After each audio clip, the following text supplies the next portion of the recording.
दोस्त आलिया, हारिस और सारा दिल्ली से सुकून नगर नामी गांव में एक कहानी की दस्तावेजी फिल्म बनाने आते हैं। ओ भाई साहब, सुकून नगर पहुंचने में तो बहुत देर हो गई, शाम हो चुकी है। वाकई रास्ता बहुत लंबा था और थकावट भी हो गई है। मेरी तो कमर ही टूट गई। ऊपर से ये रास्ता पत्थरों से भरा हुआ है और ये बैलगाड़ी। मैं तो बस यही सोच रही थी कि कब ये रुके और हम उतर जाएं। बीबी जी, यहाँ जो लोग रहते हैं वो खुद ही इस गांव से दूर जाना चाहते हैं। ये इतना मुश्किल और सुनसान गांव है। आप यहाँ क्या करने आई हैं? मुझे तो समझ नहीं आता।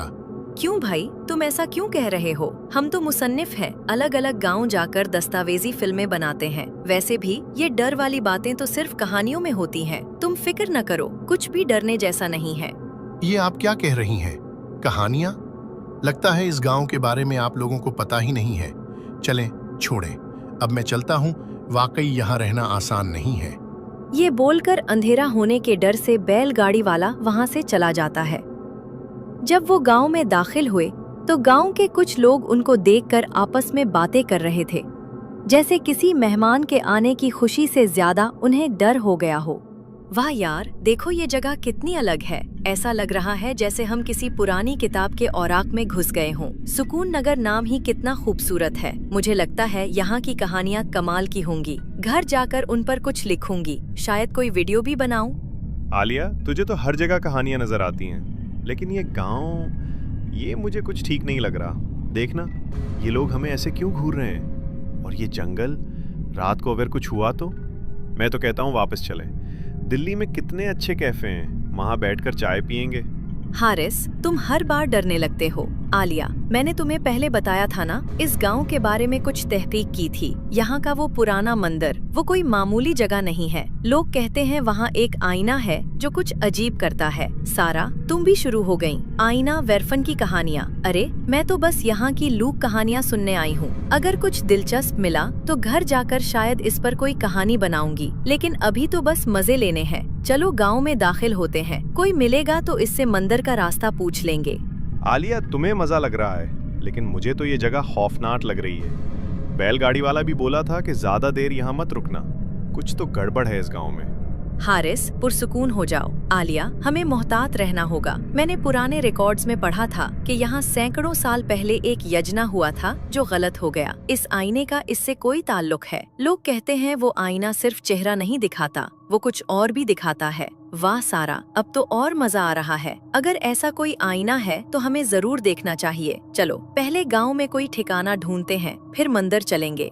वो तीनों मंदिर के बारे में किसी से पूछने के लिए आगे बढ़े।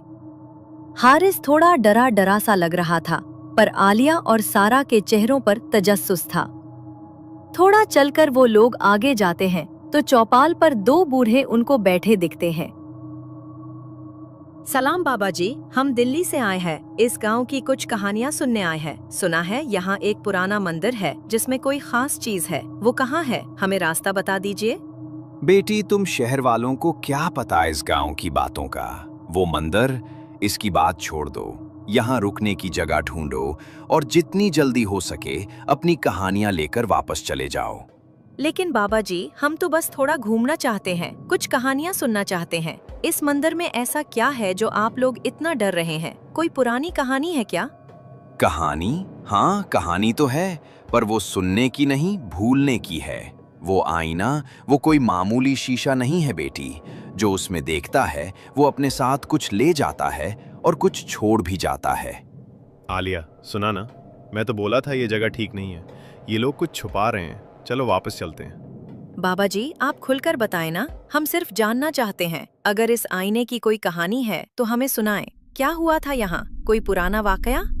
तुम लोग जिद्दी हो। ठीक है, सुनो। सैकड़ों साल पहले इस गांव में एक यज्ञ हुआ था। गांव वाले चाहते थे कि वक्त को अपने काबू में करें। वो आईना इस यज्ञ का हिस्सा था, लेकिन कुछ गलत हो गया। वो आईना अब सिर्फ चेहरा नहीं दिखाता, वो तेरे अंदर का सच दिखाता है, और जो सच देख लेता है वो फिर वही नहीं रहता।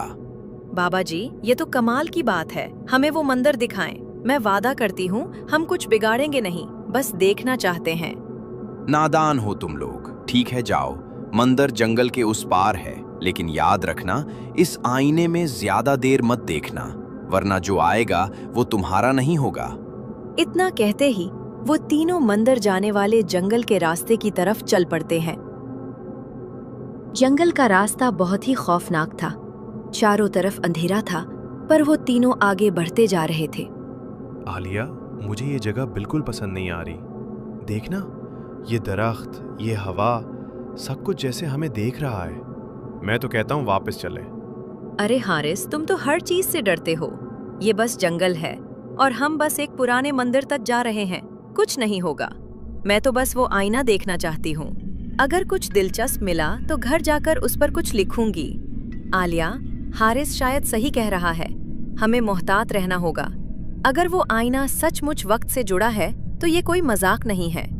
मैंने किताबों में पढ़ा है कि कुछ कदीम चीजें इंसान की रूह आत्मा से खेल सकती हैं। कुछ देर चलने के बाद वो मंदिर तक पहुंच जाते हैं। यार, ये तो कमाल है। देखो कितना पुराना है ये मंदिर और ये आईना, लेकिन इसमें कुछ तो है, जैसे ये हमें बुला रहा हो। आलिया, तुम करीब मत जाओ। मुझे तो ये शीशा देखकर ही डर लग रहा है। तुमने सुना नहीं बाबा जी ने क्या कहा? इसमें मत देखना। हारिस सही कह रहा है। ये कोई मामूली आईना नहीं है। देख इसकी नक्काशियां। ये वही निशान हैं जो बाहर थे। और ये धूल। इतने सालों बाद भी ये आईना इतना साफ क्यों है? सारा, तुम ज्यादा सोच रही हो। मैं बस इसे करीब से देखना चाहती हूँ। अगर ये इतना खास है तो घर जाकर इसकी कहानी लिखूंगी। सोचो कितना मजा आएगा। आलिया उस आईने की तरफ मुड़कर देखती है। पहले तो उसे कुछ अजीब नहीं दिखता, पर जैसे ही ध्यान से देखती है वैसे ही उसे उसके जैसी एक तस्वीर दिखाई देती है जिसकी आंखें सुर्ख थीं। ये क्या था? हारिस, सारा, तुम लोगों ने देखा? वो मेरा चेहरा, वो मैं नहीं थी। आलिया, मैंने तुम्हें कहा था ये आईना ठीक नहीं है। चलो अभी यहाँ से निकलते हैं। वो तीनों मंदिर से भागकर गांव की तरफ चलते हैं। गांव पहुंचकर वो मेहमान खाने की तरफ जाते हैं तो वहां एक बूढ़ी चाची दिखती हैं जो मेहमान खाने की सरबराह भी थीं। चाची, हमें आज रात के लिए रुकना है। क्या हम यहाँ रुक सकते हैं? हाँ, बिल्कुल। ये मेहमान खाना मेहमानों के लिए ही है। रात को बाहर रुकना सही नहीं है। इस गांव की दीवारें भी कुछ न कुछ कहती हैं। रात को बिल्कुल बाहर मत निकलना। आलिया, मैं तुमसे कब से कह रहा था ये जगह ठीक नहीं है। हम सुबह होते ही दिल्ली के लिए रवाना हो जाएंगे। मुझे नहीं लिखनी कोई कहानी। जान है तो जहान है। हाँ आलिया, हारिस बिल्कुल सही कह रहा है। वो मंदिर कुछ अजीब था। गांव के लोग भी कुछ अजीब से हैं, जैसे मानो ये लोग अपने काबू में नहीं, उनको कोई चला रहा हो। हाँ, अब तो मुझे भी लगने लगा है कि शायद हमने इस गांव में आकर गलती कर दी। यहाँ कुछ भी ठीक नहीं लग रहा। और इस आईने में मेरी तरह दिखने वाली सुर्ख आंखों वाली परछाएं मैं तो भूल ही नहीं पा रही। चलो कोई बात नहीं, अब हम क्या कर सकते हैं? हम तीनों आज रात सोएंगे नहीं। मुझे तो वैसे भी डर लग रहा है। नींद का नामो निशान नहीं है। मैं तो सोच रही हूँ कब सुबह हो और हम यहाँ से जाएं। आलिया खिड़की के बाहर देखती है।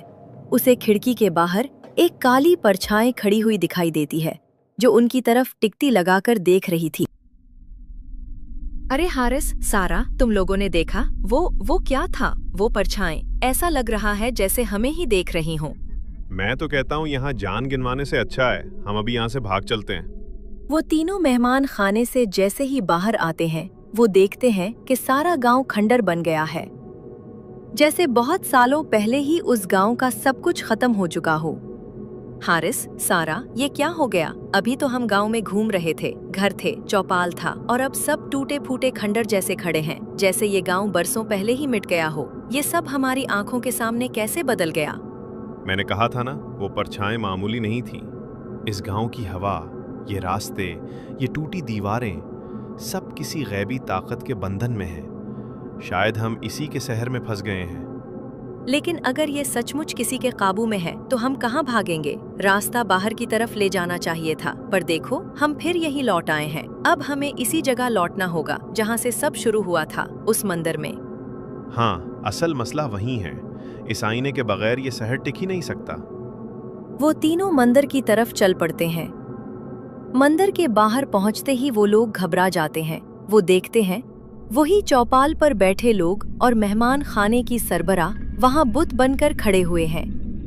ये वही लोग थे, पर कैसे? वो तो जिंदा थे, हंस रहे थे, बात कर रहे थे। अब ये पत्थर बन गए हैं, जैसे किसी ने उनकी रूहें यहाँ जकड़ दी हों। ये कोई चाल है। अगर ये लोग यहाँ इस तरह जकड़े हुए हैं तो इसका मतलब है ये जगह या वो आईना और भी गहरा जाल बनता है। अब हमें अंदर जाकर सब कुछ खत्म करना होगा।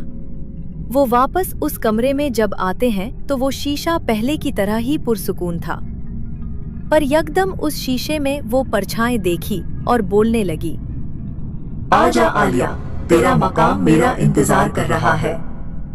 आकर मेरी दुनिया में समा जा। वही शांति है, वही मुक्ति। सारी पीड़ा खत्म हो जाएगी, बस एक कदम। मैं तुम्हारी शांति नहीं चाहती। तूने कितने घर उजाड़ दिए। मैं खुद को तेरे जाल में नहीं दे सकती।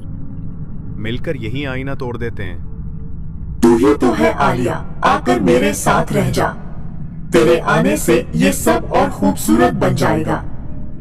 हारिस और आलिया शीशे को तोड़ने के लिए पत्थर मारना शुरू कर देते हैं।